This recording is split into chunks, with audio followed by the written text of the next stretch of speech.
What's up, guys? Welcome back to the dystopia. I'm answering questions from YouTube comments. My name is Dosta. If you're new to my channel, this is where I share my story and all the things that have helped me. My laptop is overheating, I'm stuck in the car again, and I've got a slow leak in one of my wheels, but we're venturing on nonetheless. So, first comment comes from Octo1122. This person says, on the video where we were talking about non-local experiencing and visualizations, number one, I personally have never been to a beach or sandy beach, but I could still imagine myself laying under an umbrella on the beach, and I could imagine all the things you mentioned, like the salty air and the sounds. How can that be? Well, for the parts of the world that you put together, you can actually create a world out of parts of things that you do know that you have not fully experienced as a totality, which means that you can have the experience of visualizing being on the beach because you know parts of the world, but not all of them at once. Yeah, so you know what sand is, you know what salty air is, you know what the sound of the seagulls are, but you don't know what it's like to be at the beach for yourself. And that's actually how you create fantasy worlds, yeah? There's little bits of real things that you do know, and you create other worlds. Now, the other thing I wanted to mention quickly is that you didn't need to actually be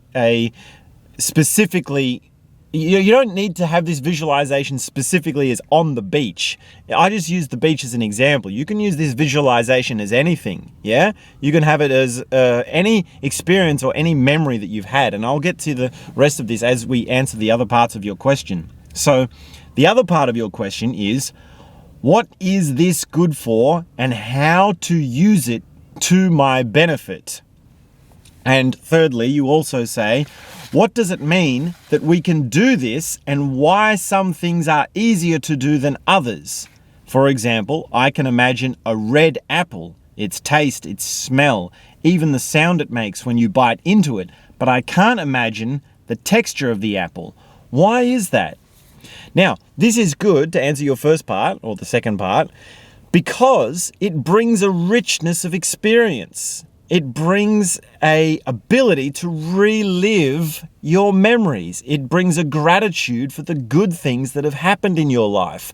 It also allows you to integrate the parts of your life that have been difficult. It allows you to open experientially to the vast multidimensionality of what experience is. Your experience becomes more of an experience. This is why we go into these different visualizations. It is a part of healing. It is a part of growth. It is a part of coming into more of who you are, more of what you have had happen to you in your life, more of what has come to you in your life. And this is how you open to being more of what you are, more of who you are. And that leads to love, that leads to gratitude, that leads to better experiences of understanding and appreciating others. It can open up so much, yeah? It's all about the vastness of experience. Now, the reason I hope that answers the question, how can you use this for your benefit? Really, you do need to open your understanding of benefit. And really, this thing of like benefit and reward and progress, this is part of the sort of rationalistic, materialistic paradigm. This thing of what does it benefit me? This is only a very narrow way of looking at it. Really, you want to look at it more like, what am I exploring? What am I expanding into?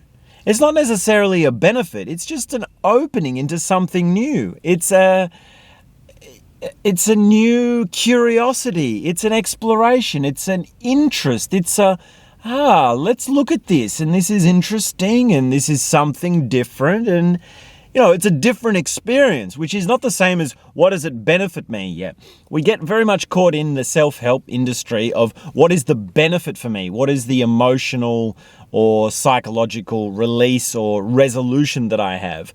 You sort of got to grow out of that. That's very much a rationalistic sort of ABC way of looking at things. So think more about like, what is this curiosity? What is this exploration of these different experiences?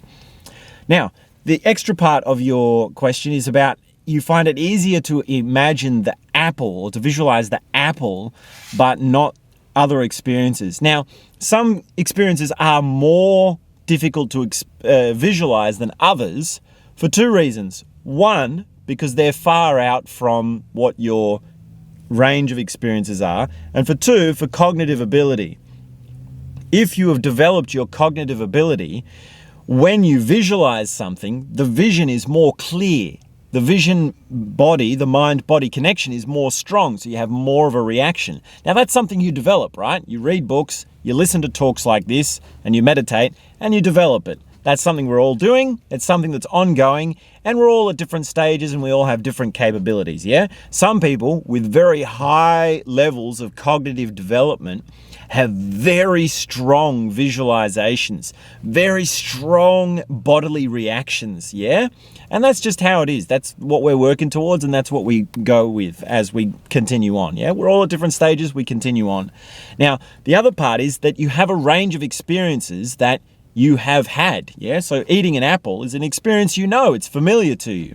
Maybe another experience is not so familiar to you, which means that it's harder for you to relate to it. And that's why experience is king, yeah? It's not enough to just sit in your room and imagine things and visualize things. You actually have to go out and eat an apple. You have to go out and eat a banana. You actually have to go out and go to different countries, meet different people, try different foods, try different relationships, yeah? You have to have the physical experience as well. So that's why you have different things that are of different impression upon you. So Octo112, these are great questions. I think these are some of the best questions I've had so far. So thank you very much for your input, and I hope that gives at least a little bit of more of an answer. Okay, some other questions. One comes from Lee Stonian, who commented, "Are you a vampire?" No, I am not a vampire, but I do have vampire in my ancestry, which means that distant relatives of mine, ancestors of mine, were vampires, which leaves me with a particular condition. Now, you see my teeth, yeah? You see the vampire teeth. That's only part of my condition. The other part of my condition affects my sleeping pattern. It affects how I respond to sunlight. It affects my strength and longevity. It also affects my intelligence, which I would love to tell you about, of course. And it also affects my perception abilities. So the symptoms are there, the condition is there, but it's not full vampire. Where vampires come from and how they sit within history is very interesting. But thank you for your question. Next question comes from Walking Water commented, 1, Osho responded, not reacted, and 2, where is the damn video? This was when I was telling the story about how someone screamed at Osho. And first of all, very good point. Yes, Osho responded as opposed to reacting. Very good distinction. Thank you so much for that reminder. And for 2, how do you find it? Well, I think it's a bit difficult to find. I mean, part of the problem with Osho is he's got, like 50,000 hours of lectures. So if you remember something and you want to look it up, it's actually quite difficult. But I do know that now there is a database where you can search and find certain things. And it's actually very good. It's only just recently come online, but you can find certain things in the lectures. So I hope that answers that question. Next question comes from QuickCar5225, commented, great content, bro. Helped me fall asleep. Well, thank you very much for your comment. Now, I know this is a funny joke, which is like, you're so interesting that whenever I want to, whenever I can't sleep, I just read your book and I drift straight off. I know it's a kind of a trolling, right? You're so interesting that you help me fall asleep. Yeah, I get it, right? Very funny. Oldest joke in the book. We've heard Bryan Cranston tell that joke on Breaking Bad. But, if people are listening along and falling asleep, then I'm perfectly happy to contribute in that way. Nothing wrong with listening to a talk to have sleepy time. And I don't know if I'm that boring, but that's an answer to that.